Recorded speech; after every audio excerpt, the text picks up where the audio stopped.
Uréter, conducto deferente. ¿Qué más? ¿Dónde está su compañera? Chío. ¿Ya qué más? Sí. ¿Puedo sacar una guía? Porque les voy a explicar todo. Aquí nos vamos a demorar mucho. ¿Ya? Ahora, por si acaso, no es que me haya faltado. Estaba en una reunión de una comisión con el decano, con todos ellos. Ya, ya. Entonces vamos a hacer, ¿no? A ver, dime qué es exactamente uréter. Uréter, conducto deferente. Ya. Músculos de la excavación pelviana y Ya. órganos. Uréter, conducto deferente, órganos. Músculos y órganos. Ya. Listo. Entonces, miren, vamos a empezar con, como su compañero le está mencionando, desde el uréter, ¿ya? Entonces, el primer elemento que tenemos que estudiar hoy día es el uréter, ¿ya? ¿Qué pasa con el uréter? Acá estamos viendo al uréter. Características anatómicas del uréter, que va a ser un órgano hueco, es una víscera hueca, que va a venir desde dónde, desde lo que es la pelvis renal hasta la vejiga, ¿ya? Lo que habíamos dicho que tiene particular importancia el uréter en el varón, no en la mujer, es que hay lugares donde el uréter tiene lugares de estrechez anatómica, ¿ya? No estamos hablando de mujer, porque acuérdense cuando decían conmigo clases históricas yo les explicaba que hay relaciones arteriales importantes en el uréter femenino, ¿no? Pero cuando hablamos del uréter masculino son importantes, tienen importancia los lugares de estrechez anatómica. ¿Cuáles son estos lugares de estrechez anatómica que tienen que ver en el pelvis? El primer lugar de estrechez anatómica es este, justo cuando el uréter está atravesando o está paralelo o muy cercano a las arterias ilíacas primitivas. ¿Por qué es en lugar de estrechez? Porque las arterias pueden comprimir al uréter y ocasionar que en este se ocasione una alteración en su luz, ¿no? Entonces una protrusión dentro de su luz y eso va a evitar de que la orina pase en forma adecuada, ¿no? Otro lugar de estrechez anatómica del uréter vendría a ser justo en el espesor de la vejiga. O sea, en el propio espesor de la vejiga el uréter podría verse obliterado precisamente por músculos que están alrededor, ¿ya? El uréter, al ser tan largo, tiene diferentes elementos que lo van a nutrir, ¿ya? Desde arriba tiene ramas de la arteria renal, podría tener ramas de las propias arterias ilíacas y en la porción inferior tiene ramas ¿de quién? De las arterias vesicales. Entonces, ¿qué quiere decir eso? De que el uréter tiene mucha irrigación de diferentes elementos. Eso también constituye un problema. ¿Por qué? Porque una cirugía de vejiga podría lesionar al uréter. Una cirugía que tenga que ver con los vasos ilíacos o la pelvis posterior superior podría lesionar al uréter. Una cirugía renal, ¿no es cierto?, donde se altere una arteria que está irrigando la parte inicial del uréter, también podría constituir un problema, ¿no? Entonces el uréter es un órgano de tipo tubular que tiene fibras de musculatura lisa a su alrededor, circulares. ¿Qué hace esto? Que el uréter tenga movimientos similares a los movimientos peristálticos que ayuden a que la orina baje ¿hacia dónde? Hacia la cavidad vesical, ¿ya? Muy bien. La porción final del uréter va a desembocar en los orificios ureterales. ¿Dónde están los orificios ureterales? Ahí estamos viendo uno, ahí, ¿ven? ¿Yo? ¿Y dónde yo encuentro los orificios ureterales? Los encuentro laterales a esta estructura que estamos viendo acá. ¿Ven esto de acá? Esta es la barra interuretérica, ¿ya? Ahora, esta barra interuretérica me marca la porción superior de este músculo que estoy viendo acá, que es el músculo trigonal, que me está limitando una región que se llama el trígono, que está entre los dos desembocaduras de los orificios ureterales, ¿no es cierto? Y es abajo con el orificio uretral, ¿ya? Entonces, entre esos tres orificios se me forma lo que es el trígono. Por debajo del músculo trigonal, hacia acá, ¿no? Y de alguna forma formando todo lo que es la vejiga en cuanto a otro músculo, que sería el músculo detrusor de la vejiga. Este músculo detrusor de la vejiga tiene tres componentes. Tiene una mucosa, tiene un músculo que es el músculo detrusor, ¿no es cierto? Y vendría a tener una serosa, ¿ya? Y obviamente hacia acá está cubierto ¿por qué? Por el peritoneo, ¿ya? Ahora, qué interesante tiene este músculo detrusor de la vejiga, ¿no? Y el propio uréter, la inervación. La inervación del músculo detrusor de la vejiga es de tipo parasimpático. ¿Y por qué es importante? Porque en la micción, esta inervación parasimpática va a contraer al músculo detrusor de la vejiga. ¿Para qué? Para que se expulse la orina hacia afuera, ¿Ya?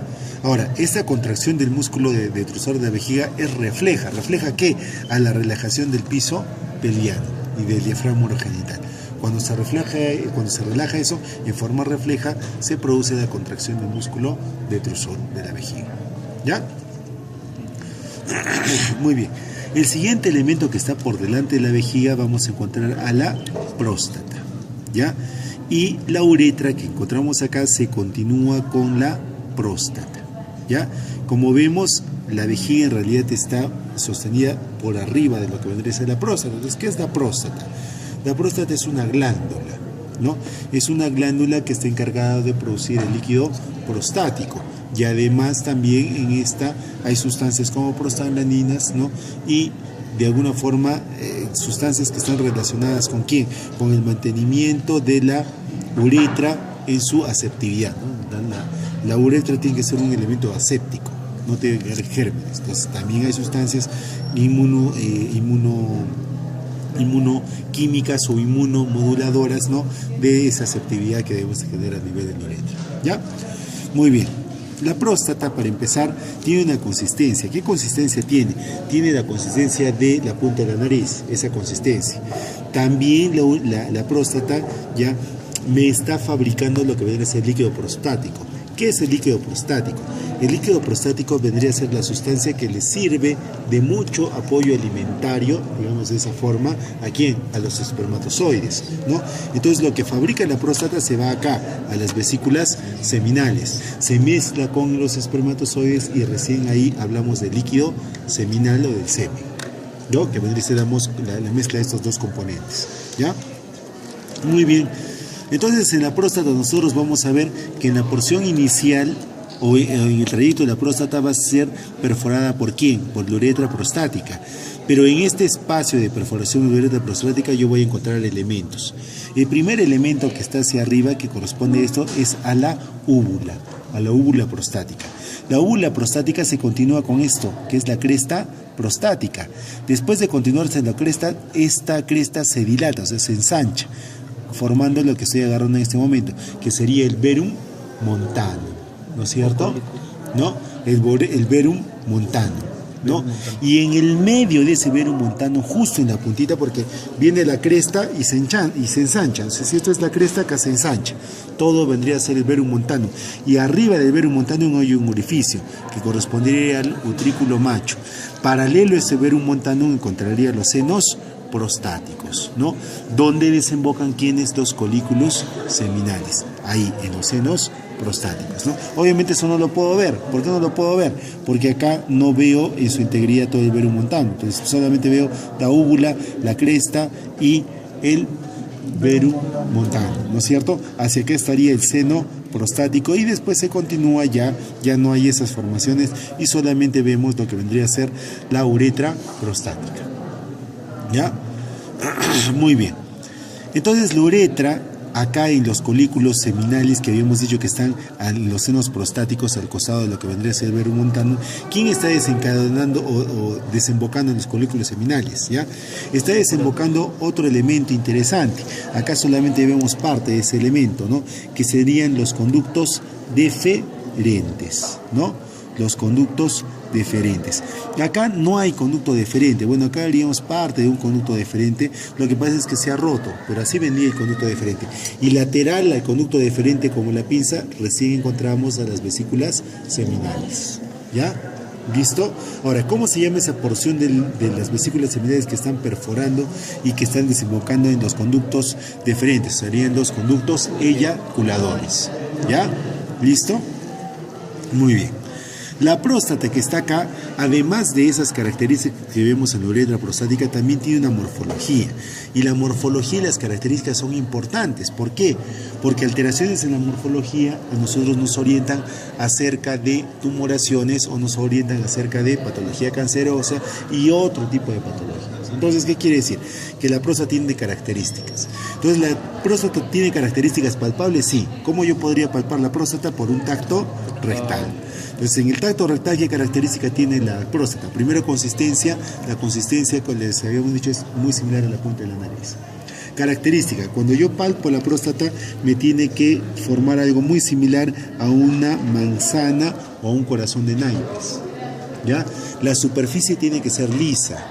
Yo no tengo que encontrar irregularidades, tiene que haber simetría en los dos lóbulos prostáticos, en el lóbulo prostático izquierdo y en el lóbulo prostático derecho, ¿no? La consistencia tiene que ser homogénea. Yo no puedo palpar lugares donde hay una irregularidad, ¿no? O cambio de consistencia, una consistencia fiebre o pétrea. Todos esos son signos de malignidad, ¿no? O son signos de un pronóstico alarmante, o más que de un pronóstico, diríamos, son signos de alarma en el tacto prostático, ¿ya? Entonces yo lo puedo ver, tengo que ver más o menos su tamaño, más o menos 2 centímetros, ¿no? Porque si es más que eso, también vemos que esa próstata ha aumentado de tamaño, así todo está igual, entonces hablaría de que esa próstata ha crecido. Y eso es muy frecuente, que la próstata crezca. Y cuando hablamos de un crecimiento de la próstata, estamos hablando de una hiperplasia prostática, ¿ya? ¿Ya? Que ustedes saben que es muy común en los varones de mayor edad, ¿no es cierto? ¿Ya? Muy bien. La próstata después directamente se va a apoyar ¿sobre quién? Sobre este músculo que estamos viendo acá, que corresponde al diafragma urogenital. No es el diafragma peliano, es el diafragma urogenital, ¿ya? Y justo cuando la uretra pasa por ahí, recibe el nombre de uretra membranosa, ¿ya? Termina el diafragma urogenital y comienza el cuerpo esponjoso en su dilatación posterior, que se llama bulbo uretral, ¿no es cierto? Y de acá se continúa el siguiente segmento de uretra, que sería la uretra esponjosa. Esta uretra esponjosa también yo la puedo dividir en esta parte de acá, que vendría a ser la uretra fija, y esta sería la uretra pendular, ¿no es cierto? ¿No? ¿Por qué? Porque esta parte de la uretra es móvil, porque está colgando con los cuerpos cavernosos. ¿Qué más estoy viendo? Que hacia acá arriba encontraría los cuerpos cavernosos, ¿no?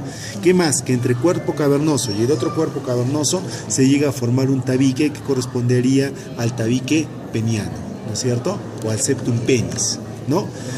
Cuerpos cavernosos y cuerpos esponjosos están unidos por esta túnica que estoy viendo acá, que corresponde a lo que es la albuginia, ¿ya? Entonces hay una albuginia cavernosa que vuelve solo a los cuerpos cavernosos, y otra albuginia que vuelve cuerpos cavernosos con cuerpo esponjoso, que vendría a ser la capa más íntima de lo que conforma el pene, porque por encima de esta capa íntima encuentro ¿qué?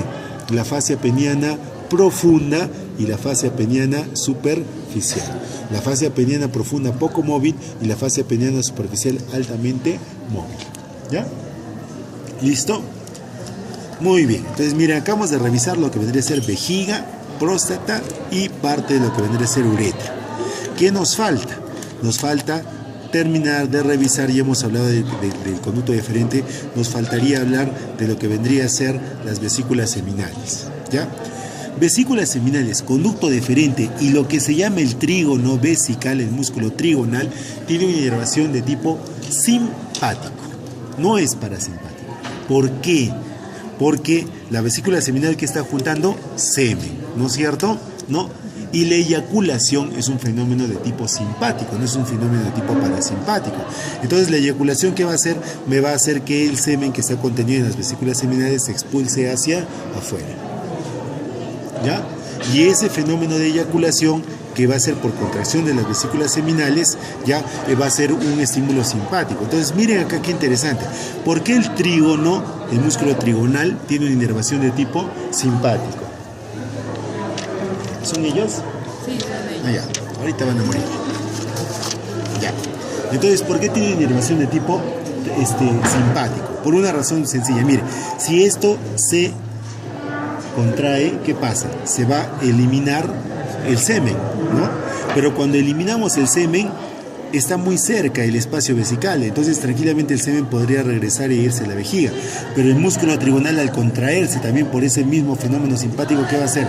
Va a cerrar el orificio uretral, ¿ya? Y al cerrar el orificio uretral va a hacer que el impulso de este semen se vaya hacia afuera, no hacia adentro, ¿ya? Entonces miren, es muy interesante la fisiología y la inervación que tenemos de la vesícula seminal. ¿Quién irriga la vesícula seminal? Ya habíamos dicho las vesicales inferiores, ¿no es cierto? ¿Ya? Muy bien. Siguiente elemento, el recto, ¿no? el recto, pero en esta parte de acá, porque esto lo vamos a estudiar en perineo, ¿no es cierto? Entonces, en el recto, ¿qué vemos? Que el recto va a estar irrigado por unos vasos. ¿Quiénes serían estos vasos que están irrigando el recto? Serían las arterias hemorroidales superiores. Hacia este nivel, reconociendo que vendrían a ser ramas, pero no de este hemorroidal superior, sino ramas. Acá estamos viendo algunas arterias. ¿De quiénes son estas? De las arterias hipogástricas. Entonces estas van a ser arterias hemorroidales medias, ¿ya? Y del ángulo perineal hacia abajo estarían las hemorroidales inferiores, que serían ramas de la pudenda interna, ¿ya? Muy bien. ¿Qué también veo acá recto? En la parte posterior del recto veo estos plexos nerviosos, ¿no es cierto? Este plexo nervioso deriva ¿de quién? Del plexo hipogástrico inferior, ¿ya? ¿Dónde está el plexo hipogástrico superior? Lo encontraríamos acá, delante del sacro. Y vendría a ser continuación ¿de quién? Del plexo aórtico. Ese plexo hipogástrico superior se forma a este nivel. Y aquí este plexo hipogástrico superior emite nervios que se llaman nervios hipogástricos. ¿Hacia dónde?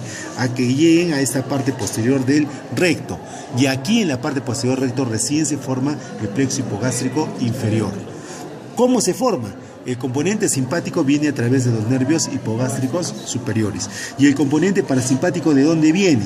De aquí, de los nervios sacros, deberían de venir unos nervios que han sido rotos, que se atraviesan y llegan hacia este plexo hipogástrico.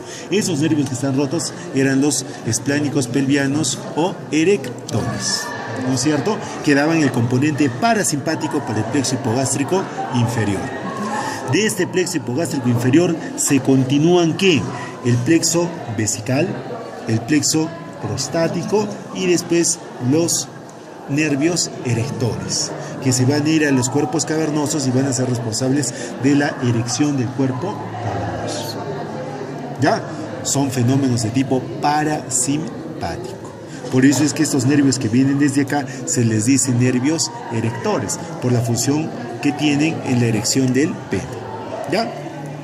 Muy bien. Entonces hemos visto recto, hemos visto vejiga, hemos visto vesícula seminal y hemos visto... ¿Qué nos falta?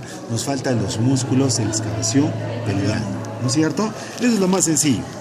Cuando nosotros hablamos de los músculos de la excavación pelviana, porque la irrigación ya se vio en la clase antepasada, ¿no es cierto? Vemos de que